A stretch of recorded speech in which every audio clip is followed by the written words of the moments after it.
سورہ البقرہ کی آیت نمبر 184، یہ صیام کے اوپر دوسری آیت ہے۔ یہ شروع ہو رہی ہے ایام معدودات، یہ صوم مقرر کیے گئے گنتی کے دن ہیں۔ اب یہاں پر یہ چیز بتائی جا رہی ہے کہ صیام جو ہے یہ کتنے دن کرنا ہے، پورے مہینے کا صیام کرنا ہے، کچھ دنوں کا کرنا ہے، کون کون سے دن ہونے چاہیے۔ تو قرآن کریم اس سلسلے میں صرف یہ بتاتا ہے کہ یہ جو صوم ہیں یہ مقرر کیے گئے گنتی کے چند دن ہیں۔ تو یہ جو تقرر ہے دنوں کا، یہ اللہ کی طرف سے نہیں ہے۔ بڑے غور سے آپ یہ چیز سمجھ لیں۔ وہ کہتا ہے مقرر کیے گئے، یہ پیسو وائس ہے، فعل مجہول ہے، پیسو وائس، مقرر کیے گئے۔ تو یہ مقرر کیے گئے گنتی کے چند دن ہیں، فیو ڈیز، اور یہ اللہ نے مقرر نہیں کیے۔ پھر کس نے کرنے ہیں؟ یہ ریاست کے اداروں نے کرنے ہیں، جو ریاست کا نظام چلا رہے ہیں۔ انہوں نے اپنے زمانے کے حالات واقعات کے مطابق، اپنی زمانے کے تقاضوں کے مطابق یہ ڈسیژن کرنا ہے کہ کتنے دنوں کے لیے صیام ہونا چاہیے۔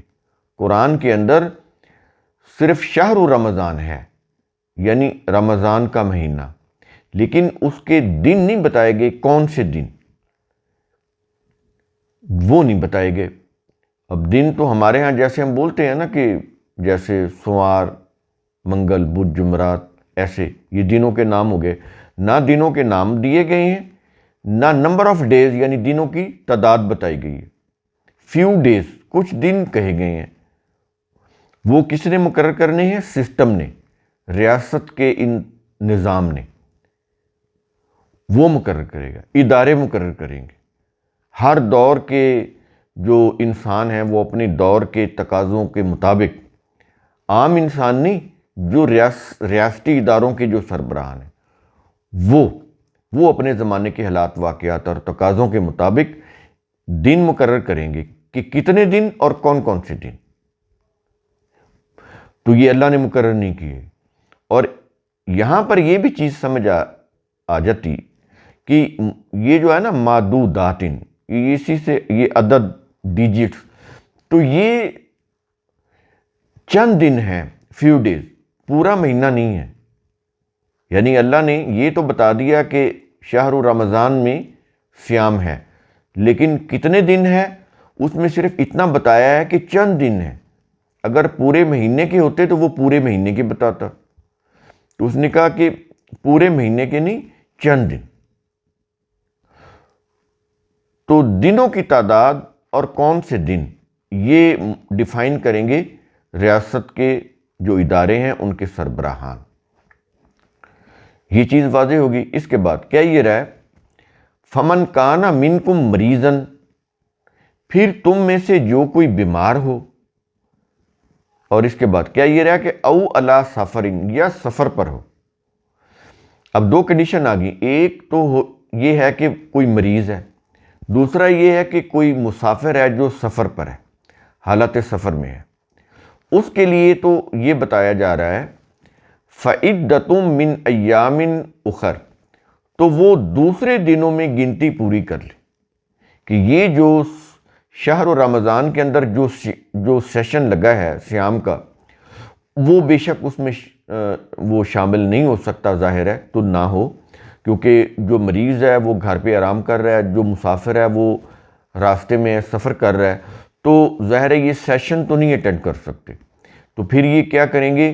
ان کو چھوٹ دے دی گئی ہے کہ یہ بعد میں پھر ان کے لیے سیشن قائم ہوگا، وہ پھر وہ اٹینڈ کریں، اس کے اندر وہ اپنی تعداد جو ہے وہ پوری کر لیں۔ جتنے دنوں کا سیشن پہلے تھا اتنے دنوں کا پھر بعد میں ان لوگوں کے لیے سیشن الگ سے لگایا جائے گا، جن کے اندر یہ مریض یا مسافر وہ پھر اس کو اٹینڈ کر لیں گے۔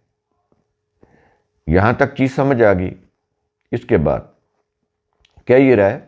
اب بڑے غور سے آپ نے چیز سمجھنی ہے، اور چونکہ تفاسیر اور تراجم میں اس کے اندر بہت زیادہ قرآن کے خلاف چیزیں کی گئی ہیں، اور وہی چیز عوام کے اندر وہ رائج ہو چکی ہیں، اور قرآن کے الفاظ بالکل واضح ہیں۔ کیا یہ رہا ہے؟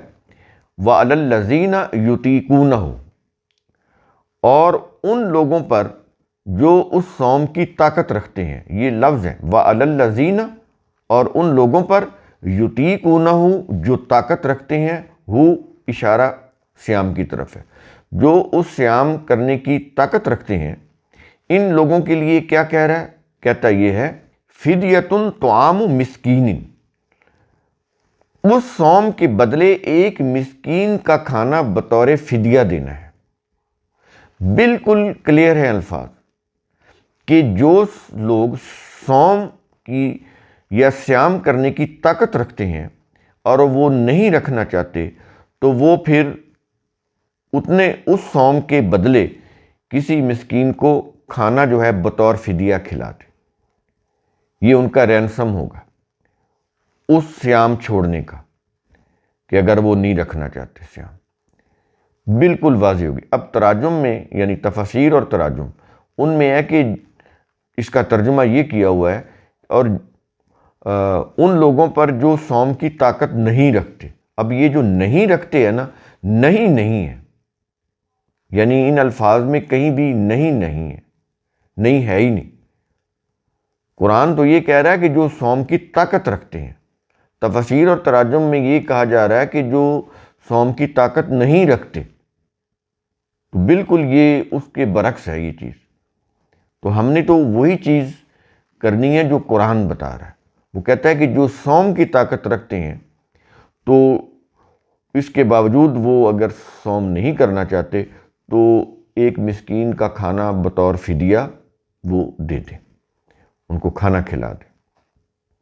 اس کے بعد اگلے الفاظ ہیں، کیا یہ رہا ہے فَمَن تَطَوَّعَ خَيْرًا، پھر جو کوئی دلی رضامندی سے اچھے کام کرے۔ اب یہاں پر یہ چیز آ گئی کہ اچھے کام جو کرنے ہیں وہ دلی رضامندی سے کرنے ہیں، مجبور ہو کر کڑ کر نہیں کرنے، اس کا فائدہ نہیں۔ جب آپ دل سے کوئی اچھا کام کریں گے نا، اس سے پھر آپ کے اندر ایک انرجی پیدا ہوگی، آپ کے اندر ایک طاقت پیدا ہوگی، آپ کو اس کے فوائد بھی محسوس ہوں گے۔ تو اس لیے وہ کہتا ہے کہ پھر جو کوئی دلی رضامندی سے اچھے کام کرے تو اس کے لیے کیا ہے؟ کہتا ہے فَهُوَ خَيْرٌ لَهُ، تو وہ اس کے لیے بہتر ہے۔ تو جب بھی اچھا کام کرنا ہے، وہ دل سے خوش ہو کر کرنا ہے، اس کو بوجھ سمجھ کر، وزن سمجھ کر نہیں کرنا، کڑ کر نہیں کرنا، مجبوری کے ساتھ نہیں کرنا۔ انسان یہ سوچے کہ یہ میں نے کرنا ہے، یہ اچھا کام ہے، اس سے مجھے خوشی ملے گی، راحت ملے گی، اس میں میرا ہی فائدہ ہے، میری ذات کی نشو و نما ہوگی، میں کسی پر کوئی احسان نہیں کر رہا۔ یہ جذبات ہونی چاہیے۔ قرآن کریم اس طرح سے انسانی ذات کی نشو و نما کی تعلیم دیتا ہے۔ یہ قرآن کریم کیا ہے؟ انسانی ذات کی نشو و نما کی تعلیم ہے۔ جیسے جسم کو خوراک کی ضرورت ہوتی ہے نا، ویسے ہی انسانی شخصیت کو، اس کی پرسنالٹی کو، اس کی ذات کو ان ضابطوں کی ضرورت ہے جو اللہ نے اپنی کتاب کے اندر دی ہیں۔ یہ ضابطے انسان بنا نہیں سکتے، اس لیے اللہ نے اپنی کتاب کے اندر دی ہیں۔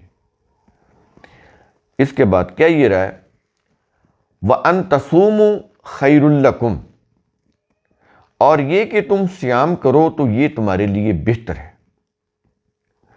پیچھے یہ کہا گیا کہ جو شخص صیام کی طاقت رکھتا ہے، اس کے باوجود وہ اگر صیام نہیں کرتا تو وہ مسکین کو کھانا کھلا دے فدیہ کے طور پر۔ اب اس کے جواب میں آیت کے آخر میں یہ چیز کہی جا رہی ہے کہ یہ کہ تم صیام کرو تو یہ تمہارے لیے بہتر ہے۔ ٹھیک ہے، تمہیں اجازت دے دی ہے، تمہیں ریلیکسیشن ہے، چھوٹ ہے کہ تم طاقت رکھنے کے باوجود بھی اگر نہ رکھنا چاہو، اگر صیام نہ کرنا چاہو تو ٹھیک ہے، تم ایسا کر سکتے ہو، ایک مسکین کو کھانا کھلا دو، لیکن بہتر یہی ہے کہ تم صیام کرو، صیام کرنا یہ تمہارے لیے بہتر ہے۔ اور اس کے بعد کیا یہ رہا ہے کہ ان کنتم تعلمون، اگر تم جانتے ہو کیا کہ صوم کے عوض کھانا دینے سے صیام بہتر ہے، اگر تم جانتے ہو کہ صوم بہتر ہے بنسبت کھانا دینے کے، تو پھر تم صیام کرو۔ اگر یہ حقیقت تم سمجھ جاؤ کہ صیام جو ہے وہ تمہارے ضبط نفس کے لیے بڑا ضروری ہے، تو پھر تمہیں صیام کرنا چاہیے، کیونکہ یہ جو تقویٰ ہے یہ اسی مقصد کے لیے ہم نے صیام تمہارے اوپر فرض کیے ہیں، تاکہ تمہیں تقویٰ حاصل ہو۔ اور تقویٰ کے اندر بنیادی چیز کیا ہے؟ سیلف کنٹرول، اللہ کے قوانین کی پابندی کے قابل ہو جاتے ہیں انسان، اس کی وائلیشن، اس کی خلاف ورزی سے بچنے کے قابل ہو جاتے ہیں۔ یہ مقصد ہے، اس کو اچیو کرنے کے لیے صیام جو ہے یہ زیادہ بہتر ہے کہ صیام کیا جائے۔ تو یہ دوسری آیت ہوگی۔ اس کے بعد ہم تیسری آیت لیں گے سورہ البقرہ کی۔